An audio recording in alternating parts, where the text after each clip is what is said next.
ஒரு நாள் 2 பூனைகள் சேர்ந்து ஒரு வீட்டில் ஒரு அப்பத்தை எடுத்தது. அந்த அப்பத்தை 2ஆக பிரிக்கும்போது ஒரு பூனை அப்பம் சரிசமமாக பிரிக்கப்பட வேண்டும் என்று மற்ற பூனையுடன் சண்டையிட ஆரம்பித்தது. பின் யாரிடமாவது சென்று அப்பத்தை பங்கிடுவோம் என்று தீர்மானித்தன.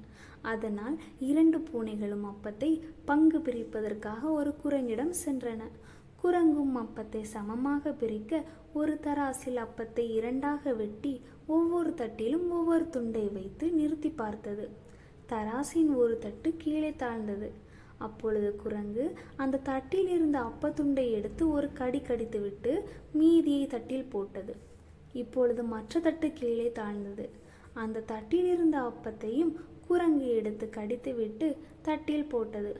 இப்படியே தட்டுகள் மாறி மாறி தாழ்ந்தன. குரங்கு மாறி மாறி அப்பத்துண்டுகளை கடித்து சாப்பிட்டு கொண்டே இருந்தது.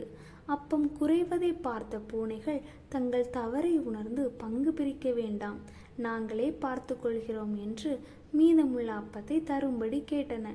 ஆனால் குரங்கு மீதமுள்ள அப்பம் தான் இதுவரை செய்த வேலைக்கு கூலி என்று சொல்லிவிட்டு அதையும் வாயில் போட்டு கொண்டது. ஒற்றுமையற்ற பூனைகள் ஏமாந்து கவலையுடன் திரும்பி சென்றன. விட்டு கொடுத்து வாழ்ந்தால் பல நஷ்டங்களை தவிர்க்கலாம்.